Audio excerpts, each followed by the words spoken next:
Λάρα. Να κλείσουμε με πολιτισμό. Αυτό θα κάνουμε λοιπόν τώρα και θα πάμε μέχρι τα Κοντακέικα να δούμε την προσπάθεια που γίνεται εκεί με ανθρώπους του Πολιτιστικού Συλλόγου των Κοντακέικων.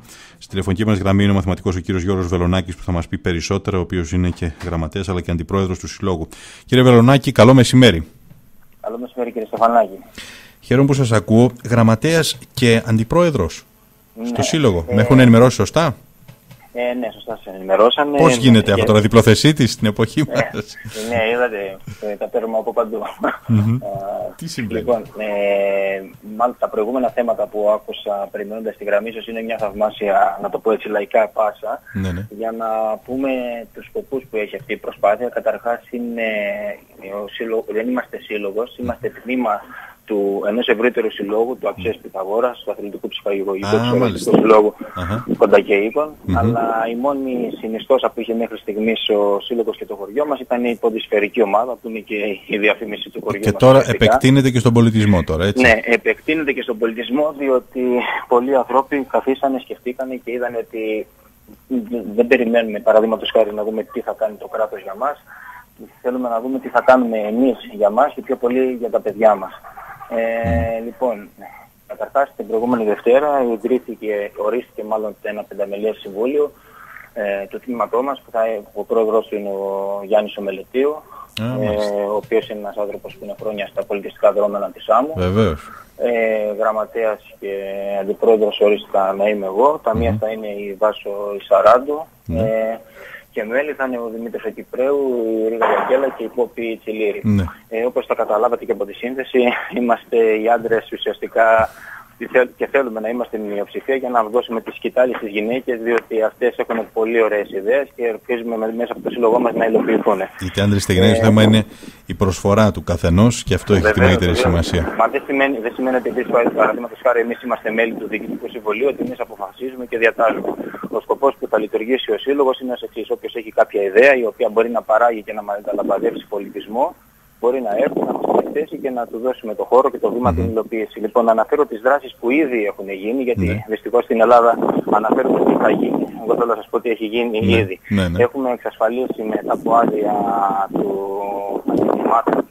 Παριανού και σε συνεννόηση με το Διευθυντή του Δημοτικού Σχολείου, και τους ευχαριστούμε και δημόσια, έχουμε εξασφαλίσει μια αίθουσα του Δημοτικού Σχολείου στην οποία θα γίνεται η χοροδιδασκαλία, γιατί θα κάνουμε και χορευτικά τμήματα και υπάρχει ήδη ένα έντονο ενδιαφέρον, που θα γίνεται βέβαια από διπλωματούχο δάσκαλο χορού, γιατί δεν σημαίνει ότι επειδή παραδείγματος χάρη ξέρω εγώ να κάνω χορό θα διδάσκω, καταλαβαίνετε. Μας έχει παραχωρηθεί το κτίριο της παλιάς κοινότητας Κοντακέικων, το οποίο θα λειτουργήσει ως πολιτιστικό κέντρο. Άρα έχετε και στέγη. Βεβαίως. Και φιλοδοξούμε εκεί πέρα να αναπτύξουμε όλες τις δράσεις μας. Ενδεικτικά να σας πω κάποιες ιδέες που έχουν πέσει στο τραπέζι. Αυτές θα χρησιμοποιήσω το μόριο φα, αλλά πιστέψτε με είναι πολύ κοντά να υλοποιηθούν, διότι δεν στοιχίζουν. Και ό,τι δεν στοιχίζει γίνεται. Μια ιδέα είναι παραδείγματος χάρη ότι έχω εγώ παραδείγματος χάρη 5 βιβλία, είχε ο άλλος 3-4, να τα δώσουμε και να γίνει μια πρότυπη βιβλιοθήκη. Στη συνέχεια κάποιος άλλος μας πρότεινε χθες ότι μπορούμε να διοργανώσουμε μια βραδιά γευσηγνωσίας, να φέρουν τα πρασιά τους ορισμένοι και να βγάλουμε το καλύτερο. Δηλαδή μέσα από τέτοιες δραστηριότητες να προσπαθήσουμε να έρθουμε όλοι πιο κοντά, και σας επαναλαμβάνω, δεν είναι στόχο μας να ζητήσουμε χρήματα από κανένα. Θέλουμε να είμαστε αυτόφωτοι και ό,τι βγάζουμε να το διαθέτουμε στα παιδιά μας, διότι έτσι όραμα του συλλόγου μας είναι να ξέρει ότι γιατί εμείς για τα Κοντακέικα μιλάμε, ελπίζουμε να επεκταθεί και αλλού. Να ξέρει ο κάθε κοντακιώτης ότι το παιδί του θα πηγαίνει στο δημοτικό, μετά το δημοτικό θα κάνει τη μουσική του, το χορό του, θα κάνει τον αθλητισμό του, διότι διαθέτουμε, όπως αν είστε ενημερωμένος για τα δρόμενα του αθλητισμού, διαθέτουμε μια πάρα πολύ καλή ποδοσφαιρική ομάδα με προπονητές, με τμήματα junior και παιδικό, από προπονητές, με διπλωματούχους, οι οποίοι βέβαια το δυστύχημα είναι ότι αυτές οι προσπάθειές τους υλοποιούνται στο χώμα και στη σκόνη. Γιατί δεν έχουμε χλωτάπιτα, αλλά είναι παρήγορο ότι οι γονείς μας φέρνουν στο σύλλογο τα παιδιά τους, διότι βλέπουν ότι υπάρχει και γίνεται κάτι υγιές. Δεν ξέρω αν είδατε σε ιστοσελίδες την προηγούμενη εβδομάδα ότι αναγκάστηκαν οι άνθρωποι της ομάδας να καταβρέξουν με πυροσβεστικό το χώμα για να μπορέσουν να παίξουν οι αθλητές. Και όχι μόνο αυτό, σε ένα φιλικό αγώνα ήταν 150 άτομα, άρα αυτό δείχνει ότι ο κόσμος θέλει να κάνει πράγματα σίγουρα θέλει. Και το καλό, γιατί πρέπει να βλέπουμε στην κρίση, δεν πρέπει να τα μακαρίζουμε όλα, να τα εξοβελίζουμε για να τα βλέπουμε μαύρα, θα πρέπει να βλέπουμε και θετικές προεκτάσεις. Είναι νομίζω μια ευκαιρία να έρθουμε όλοι πιο κοντά, να γυρίσουμε στις ρίζες μας από τις οποίες έχουμε φύγει και ίσως κλείνοντας να πω, επειδή βέβαια το αίμα νερό δεν γίνεται και εγώ δεν είμαι από εδώ, είμαι από την Κρήτη, αλλά αγάπησα τόσο πολύ αυτό το μέρος. Είστε σχεδόν Σαμιώτης πλέον.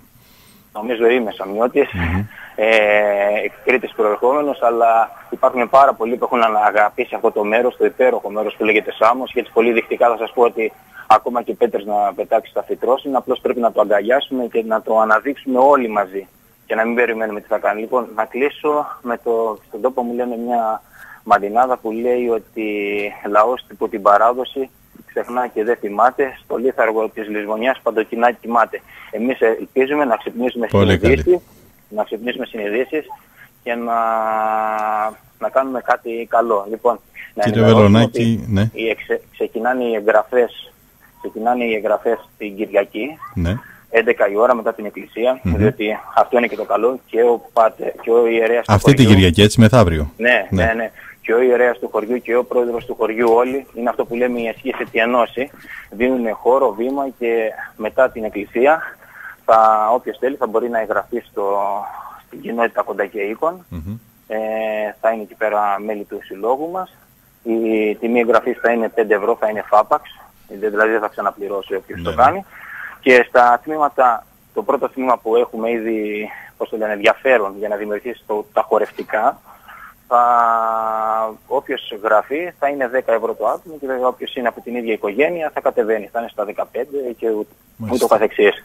Αλλά το επαναλαμβάνω, ό,τι πηγή υπάρχει θα κοινωνείται κατευθείαν στο χωριό και στα παιδιά μας, διότι αυτά είναι το μέλλον μας, με αυτά θέλουμε να πιαστούμε, δεν κοιτάμε τα αρνητικά, κοιτάμε, επαναλαμβάνω, τι μπορούμε να κάνουμε εμείς και όχι οι άλλοι για μας, διότι έχουμε απογοητευτεί. Όταν περιμένουμε από άλλους να κάνουν για μας, δεν γίνεται δυστυχώς τίποτα. Και δεν θέλουμε να μετατραπούμε σε οικέτες, ούτε εμείς απαιτούμε αυτό που δικαιούμαστε. Διότι τα Κοντακέικα, αν δεν γνωρίζετε, ίσως είναι το πρώτο χωριό σίγουρα στη Σάμο, δεν ξέρω και πανελλαδικά, σε πληθυσμό νέων. Έχουμε πάρα πολλούς νέους και θέλουμε να τους κρατήσουμε στο χωριό μας, διότι αξίζει. Και αυτό θέλουμε να δείξουμε. Γι' αυτό θα δείτε, κλείνω με αυτό, ότι στις ανακοινώσεις μας δεν θα αναφέρονται άτομα. Τώρα έτυχε και βγήκα εγώ.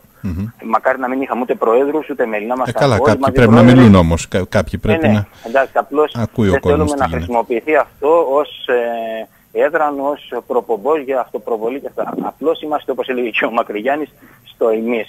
Στο εμείς, όχι στο εγώ.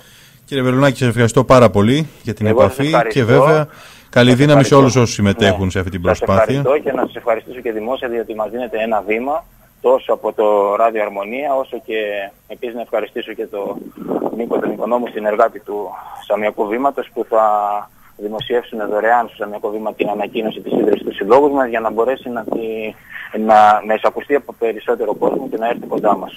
Να είστε καλά, καλό μεσημέρι και καλό Σαββατοκύριακο. Επίσης, κύριε Στεφανάκη. Σας χαιρετώ, γεια σας.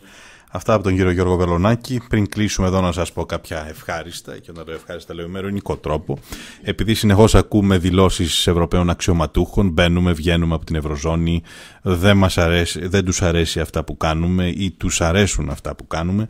Η πρόσφατη δήλωση μας έρχεται από τον κύριο Άσμουσεν. Αν δεν τον έχετε ακούσει, πρόκειται για μέλος του Διοικητικού Συμβουλίου της Ευρωπαϊκής Κεντρικής Τράπεζας σχετικά με το ενδεχόμενο της Brexit. Η περίφημη Brexit είναι το να βγει η Ελλάδα κάποια στιγμή από τη ζώνη του ευρώ.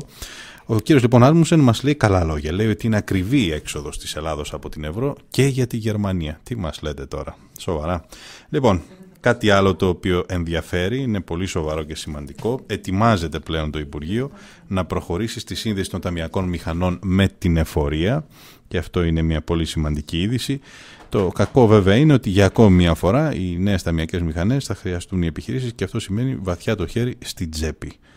Και το τελικό που θέλω να σας πω, για να μην τρέφουμε αυταπάτες για όλα αυτά που ακούμε κατά καιρούς, άκουγα τον κύριο Βενιζέλο κάποτε, ήταν υπουργός οικονομικών πριν ένα χρόνο, να λέει με στόμφο ότι είμαστε πολύ κοντά σε επίτευξη συμφωνίας με την Ελβετίδα ομόλογό μου και πολύ σύντομα ανοίγονται λογαριασμοί, πολύ σύντομα γίνεται το ένα, γίνεται το άλλο. Η Ελβετία λοιπόν δηλώνει, δεν δίνει ονόματα Ελλήνων βουλευτών χωρίς εισαγγελική παραγγελία. Επαναλαμβάνω, για να μην τρέφουμε αυταπάτες. Και να ξέρετε και κάτι άλλο, δεν είναι μόνο η Ελβετία, υπάρχουν πολλοί άλλοι τρόποι και άλλες χώρες και άλλοι προορισμοί που μπορεί κάποιος να εξαφανίσει, όπως το ακούτε, εξαφανίσει τα χρήματά του. Φίλες και φίλοι, να είστε όλοι καλά, με υγεία, θα τα πούμε την Δευτέρα, λίγα λεπτά μετά τις 12 εδώ μέσα από τον Αρμόνια. Νωρίτερα βέβαια με τη Ράνια. Καλό Σαββατοκύριακο. Ήταν η εκπομπή ραδιοφωνικά και ενήμερα με τον Μάνο Στεφανάκη.